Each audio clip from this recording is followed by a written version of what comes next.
আজকে আমরা যে বাইকটা নিয়ে আসছি এটা একটা এফজেডএস বাইক। এটা দেখেই বোঝা যাচ্ছে এতদিন পর আমরা আবার এফজেডএস কেন নিয়ে আসছি, এটার পেছনে অবশ্যই কোনো কারণ আছে। এফজেডের সাথে আমরা মোটামুটি পরিচিত এই সিরিজটার সাথে। এফজেড ভার্সন 1 যখন আসলো তখন হচ্ছে ওইটা হোয়াইট টায়ার অ্যান্ড মনোশক সাসপেনশনের সাথে একটা স্পোর্টি লুকের একটা কমিউটার বাইক আমাদের পরিচয় করায়। তারপরে এফজেডএস ভার্সন 2 যখন আসলো ওটা হচ্ছে এফআই বাইক হিসেবে বাংলাদেশে প্রথম আমাদের সাথে এফআই টেকনোলজিটার পরিচয় করায়। তারপর হচ্ছে এভিএস টেকনোলজির সাথে এফজেড পরিচিত হয় ভার্সন 3 দিয়ে, অ্যান্ড এরপরে আসে ভার্সন 4। এফজেড ভার্সন 4 আসে বেশ কিছু আধুনিক টেকনোলজি নিয়ে, যার মধ্যে ছিল সেফটি ফিচারে এবিএস অ্যান্ড টিসিএস এবং মোবাইল কানেক্টিভিটি, বড় মিটার এবং বাইকের হেডলাইটের আলোতেও একটা বিশাল পরিবর্তন আসে বা আপগ্রেড হয়। অ্যান্ড এরপরে হচ্ছে আমি আজকে যে বাইকটা নিয়ে আসছি, এই বাইকটা একটু স্পেশাল দেখতে। এফজেড সিরিজ বা এরকম হঠাৎ মনে হলেও টুকিটাকি কিছু ছোট বড় পার্থক্য এই বাইকটার মধ্যে আছে। কারণ হচ্ছে এইটা বাংলাদেশের প্রথম হাইব্রিড বাইক। হ্যাঁ, এটা এফজেডএস হাইব্রিড। আর আজকে আমরা কথা বলবো এই এফজেডএস হাইব্রিড নিয়ে। Hey everyone, this is Syed Mohammad Iqbal. Welcome to my YouTube channel MSI Vlogs।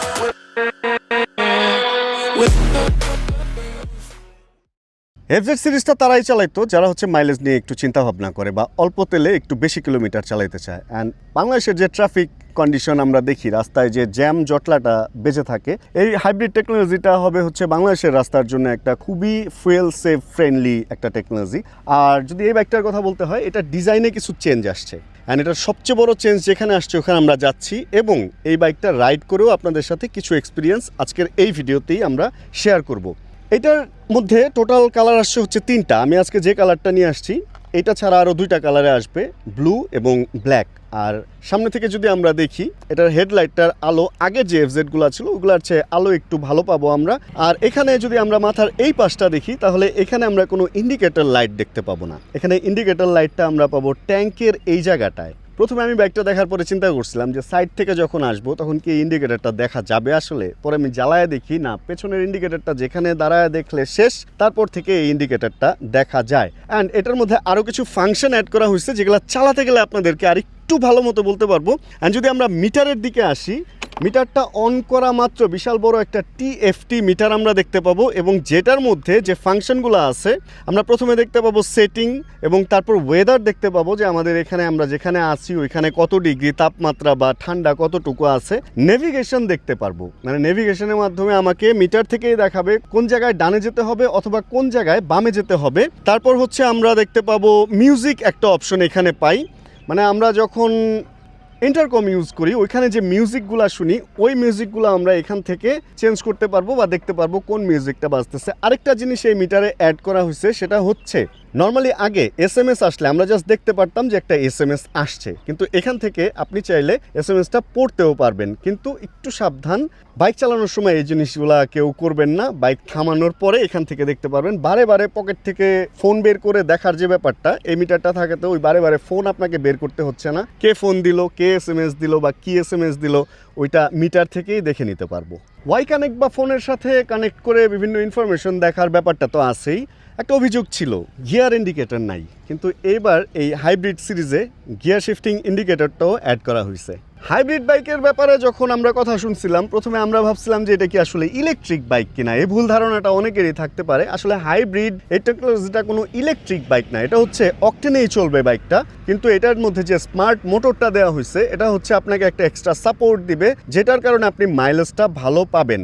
Normally 55 থেকে 60 বা 50 থেকে 60 আপনি যেভাবেই চালান এই বাইক থেকে মাইলেজ নেওয়া সম্ভব। আর আরেকটা ব্যাপার হচ্ছে এইটায় গাড়ির মতো এমন না যে যখন হাইব্রিড মোটরে চলবে তখন স্টার্ট অফ হয়ে যাবে বা ইঞ্জিন অফ হয়ে যাবে, ব্যাপারটা এমন না। এটা অল টাইম বাইক স্টার্টেই থাকবে, অল টাইম ফুয়েলেই চলবে। কিন্তু যখন 20-এর নিচে স্পিড থাকবে তখন হচ্ছে এটা একটা এক্সট্রা পাওয়ার বা এক্সট্রা সাপোর্ট দিবে আপনাকে ভালো মাইলেজ পাওয়ার জন্য। যদি ভদ্রভাবে চালান তাহলে এই বাইক থেকে 70 পর্যন্ত বা এর উপরে মাইলেজ উঠানো সম্ভব। অ্যান্ড যত অভদ্রভাবেই চালান না কেন, আমি যেটা জানতে পারছি যে আসলে 50-এর নিচে এই বাইকে মাইলেজ নামানো এটা বিশাল কঠিন একটা কাজ, এরকমটা আমি শুনছি। আর আরেকটা ব্যাপার হচ্ছে যখন আমরা ঢাকার রাস্তায় জ্যামে চালাবো তখন হচ্ছে এই বাইকটা কিভাবে সাপোর্ট দিবে। এটার যে মোটরটা আছে এই মোটরটা, এটার মোটরের আগে হচ্ছে এটা যে স্টার্টে আছে ওই স্টার্টটা থেকে বন্ধ হয়ে যাবে। আপনি চাইলে এই টেকনোলজিটা বন্ধ বা চালুও রাখতে পারবেন। জ্যামে হয়ে যাবে বন্ধ, অ্যান্ড আপনি যখন জ্যাম থেকে আবার রান করা স্টার্ট করবেন জাস্ট ক্লাচটা ধরলেই বাইকটা আবার স্টার্ট হয়ে যাবে এবং স্টার্ট হবে এবং স্টার্ট অন হবে। এটার জন্য কোনো সেলফ মোটর ঘুরে কোনো আওয়াজ করবে না, মানে আপনার মনে হবে যে অটোই স্টার্ট হয়ে গেল এবং অটোই অফ হয়ে গেল, এটা আপনাকে বুঝতে দিবে না। অ্যান্ড এই টেকনোলজিটাই এটার ভালো মাইলেজ আপনাকে পৌঁছে দিতে অনেক বেশি হেল্প করবে। এফজেড সিরিজ হচ্ছে কমফোর্ট এবং ব্রেকিং এই দুইটা জিনিসের ব্যাপারে সবসময় খুব বেশি নজর দিয়ে এই সিরিজটা তৈরি করা হয়। অ্যান্ড এটার মধ্যে ওই জিনিসগুলোর ব্যতিক্রম করে নাই। এটার মধ্যে সেফটির জন্য এবিএস আছে, এটার মধ্যে ট্র্যাকশন কন্ট্রোল বা টিসিএস দেওয়া হয়েছে। হঠাৎ করে দেখলে মনে হতে পারে পেছনের চাকায় একটা এবিএস রিং, এটার ঘটনা কি, এটা কি ডুয়েল চ্যানেল এবিএস কিনা? না, এটা ডুয়েল চ্যানেল এবিএস না, এটা হচ্ছে টিসিএস এর জন্য পেছনের এই এবিএস রিংটা ব্যবহার করা হয়েছে। অ্যান্ড কাদের জন্য এই বাইক বা কি হাইটের মানুষ এই বাইক চালাতে পারবে? এফজেড আমরা যারা এর আগেও চালাইছি সেই বাইকগুলোর সাথে যদি হাইটের ব্যাপারে চিন্তা করেন তাহলে হাইট সেম। আপনি মোটামুটি 5 ফিট থেকে উপরে যত ফিট পর্যন্তই হন না কেন এই বাইকগুলা খুব শান্তিতে চালাতে পারবেন, বা এই বাইকটাও শান্তিতে চালাতে পারবেন। আমি হচ্ছি 5 ফুট 7, আমি দুই দিকে পা দিয়ে সুন্দর এই বাইকে বসতে পারি, আমার তেমন কোনো প্রবলেম হয় না। অ্যান্ড কাদের জন্য এই বাইক? যারা হচ্ছে অফিসে যায়, শহরে রেগুলার চালায়, জ্যামে চালায়, তাদের জন্য তো অবশ্যই। এবং যারা লং রাইড করে, যেমন ঘুরতে যায় পাহাড়ে বা সাগরে বা বাংলাদেশের কোনাকাঞ্চিতে, তাদের জন্য হতে পারে এটা একটা ফুয়েল সাশ্রয়ী বাইক। নর্মালি এফজেডগুলো তো আগেরগুলো আছেই, ওর সাথে যদি আপনি চান যে অল্প তেলে অনেক দূর যাবেন তাহলে মনে হয় এই বাইকটা আপনার সঙ্গী হওয়ার যোগ্যতা রাখে। আর আমরা এখন একটু রাইডে যাব, অল্প একটু চালাবো অ্যান্ড দেখবো রাইডিং কমফোর্ট অ্যান্ড যে নতুন টেকনোলজিগুলো আসলো এগুলা কীরকম কি সাপোর্ট দেয় চালাতে গেলে। চলেন তাহলে আমরা ছোট করে একটু রাইড করে ফার্স্ট রাইডের যেই মজাটা ওইটা নেই এবং এক্সপিরিয়েন্সটাও আপনাদের সাথে শেয়ার করি। প্রথমত হচ্ছে সিট বরাবরের মতোই, আগে যেরকম বড় বড় সিটের আসতো ভার্সন 3 থেকেই, মানে একটা ফ্যামিলি বাইক বলা যায়। সিটটাতে হাজব্যান্ড ওয়াইফ বাচ্চা নিয়ে সুন্দর ঘোরা যাবে এই বাইকে। অ্যান্ড হাজব্যান্ড ওয়াইফ সহ ব্যাগ বেঁধেও চলতে পারবেন, প্লাস একা যদি ট্যুর করেন বিশাল বড় জায়গা থাকবে ব্যাগ অ্যান্ড অন্যান্য জিনিস নেওয়ার জন্য। ককপিট ভিউটা আসলে উঠলে একটু ডিফারেন্ট লাগে, তাই না? আমি যদি বন্ধ থেকে চালু করি তাহলে গ্রাফিক্সটাও বেশ সুন্দরভাবে ইয়ামাহা অ্যান্ড সাদা হয়ে জ্বলে আছে বা এরকম স্বচ্ছ দেখা যাচ্ছে। এটার কারণ হচ্ছে এখন এই যে দিনের আলো। আর যদি রাত হয় তাহলে আমি সেন্সারটা যদি ঢেকে রাত বুঝাই, দেখেন রাতে হচ্ছে আপনি এরকম দেখতে পারবেন, অ্যান্ড দিনের বেলা এরকম। রাতে যাতে এই আলোটা আপনাকে ডিস্টার্ব না করে এই জন্য এই টাইপের হবে, অ্যান্ড দিনের বেলা যাতে আলোর মধ্যে আপনি দেখতে পারেন এই জন্য এই টাইপের আলো দিবে। চুপচাপ বাইকটা আমরা স্টার্ট দিই, স্টার্ট হয়ে গেছে কিন্তু সেলফ মোটরের কোনো আওয়াজ নাই, কারণ এইটা তো সেলফ মোটরে স্টার্ট হয় নাই, এটা স্টার্ট হয়েছে হচ্ছে এটা যে স্মার্ট মোটরটা আছে এসএমজি বলে, মানে স্মার্ট মোটর জেনারেটর, ওই স্মার্ট যে মোটর ওইটা দিয়ে স্টার্ট হয়েছে, এই জন্য এই অবস্থা। অনেক ইনফরমেশনই আছে, আসলে এর চেয়ে বেশি ইনফরমেশন বাইকে থাকে না। এখানে অডো, ট্রিপ মিটার অ্যান্ড কত কিলো যাবে কি না কি, মানে যাবতীয় টিসিএস অন অফ সব অপশন এই মিটার থেকে আপনি চেঞ্জ করতে পারবেন। এর আগে যেগুলো আমরা দেখছি ভার্সন 4-এ ওখানে হচ্ছে সুইচ চেপে দেন বন্ধ করতে হইতো, বাট এখানে আপনি চাইলে এই মিটার থেকে এই ডিসপ্লে থেকেই টিসিএস অফ করতে পারবেন। আর বাম হাতে যদি আমরা দেখি, চলেন আমরা রাইড করতে করতে কথা বলি। বাম হাতে হচ্ছে আমরা অনেকগুলা সুইচ দেখতে পারবো, একদম নিচ থেকে আসি, নিচে হচ্ছে হর্ন, তারপরে হচ্ছে ইন্ডিকেটর বামে ডানে। অ্যান্ড এবার সুইচ কোয়ালিটি আগের চেয়ে অনেক বেশি ভালো করা হয়েছে, এটা বলতেই হবে। তারপরে আসে চারটা সুইচ, এই 4টা সুইচই দেওয়া হয়েছে হচ্ছে এই মিটারটাকে কন্ট্রোল করার জন্য। এখানে ব্যাক, লেফট, রাইট, সিলেক্ট এই ব্যাপারগুলো আছে। তারপরে আছে হচ্ছে এখানে হ্যাজার্ড বা ইমার্জেন্সি, এটা দিলে হচ্ছে 4টা ইন্ডিকেটর একসাথে এরকম জ্বলবে, নিববে বা ব্লিঙ্ক করবে। ইমার্জেন্সি সিচুয়েশনে আসলে এই জিনিসটা আমাদের দরকার হয়। আর তারপরে বলতে পারেন কি ব্যাপার, তাহলে বাম হাতে গেল কই, ওটারে কি বলে, হাই বিম লো বিম দেওয়ার ব্যাপারটা গেল কই। এবার দিয়ে দেওয়া হয়েছে শুধু এই আঙ্গুলের মধ্যে 5, এটা টান দিলে হবে 5, অ্যান্ড সামনের দিকে দিয়ে দিলে হাই বিম জ্বলে থাকবে, আর মিডলে যদি রাখেন তাহলে হচ্ছে নর্মাল লো বিম বা আমরা যে হেডলাইট জ্বালাই ওইটা।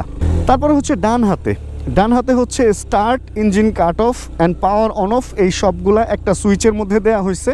অ্যান্ড এইবার আসেন হচ্ছে আসল মজায়। এইখানে একটা সুইচ দেওয়া হয়েছে এ অফ আর নিচে হচ্ছে অন। এটার ব্যাপারটা কি, আমি এটা যদি অফ রাখি তাহলে হচ্ছে নর্মালি আমরা যে এফজেডগুলো চালাইছি ওই ফিলেই আপনি এফজেড চালাবেন, কোনো পার্থক্য চালাতে গেলে লক্ষ্য করবেন না, বাট হাইব্রিডটা অন থাকবে। আর হাইব্রিডের ব্যাপারটা হচ্ছে 20 কিলোমিটারের নিচে যদি স্পিড থাকে তাহলে আপনাকে ইঞ্জিন স্টার্ট থাকা অবস্থাতেও এটার যে হাইব্রিড ব্যাটারিটা আছে ও একটা সাপোর্ট দিয়ে যাবে ভালো মাইলেজের জন্য। অ্যান্ড স্টার্ট অন অফে তো অবশ্যই থাকবে, ওই জন্যই হচ্ছে এই সুইচটা। আমি নর্মালি বাইকটা যদি এই অবস্থায় এখানে নিউট্রাল করে এই যে থামছি, বাইকটা কিন্তু স্টার্টে আছে, তাই না? স্টার্ট অফ হয় নাই, আমি মোটামুটি অনেকক্ষণ কথা বললাম, স্টার্ট অফ হয় নাই। অ্যান্ড আবার আমি এই যে গিয়ার দিয়ে চালু করলাম, ফার্স্ট গিয়ার দিয়ে রওনা হলাম। অ্যান্ড এবার আমি এইটা অন করে দিলাম, এই অপশনটা অন করে দিয়ে যদি আমি এইখানে ধরেন জ্যামে পড়লাম, এই জায়গায় জ্যাম আছে, অ্যান্ড বাইকটা আমি জ্যামে জাস্ট নিউট্রাল করলাম, নিউট্রাল করে দেন দাঁড়াইলাম, বাইকটা কিন্তু বন্ধ হয়ে গেছে, স্টার্টে নাই। তাহলে এখন কি আবার স্টার্ট চাপ দিব না, আমি জাস্ট ক্লাচ ধরবো, ছেড়ে দিব, ব্যাস বাইক স্টার্ট হয়ে গেছে, অ্যান্ড আবার ready to go.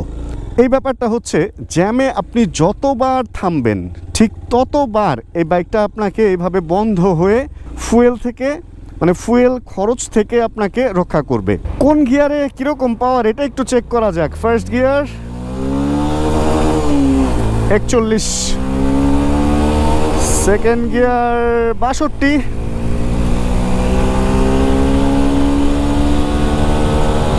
Third gear 83 পর্যন্ত হিট করে,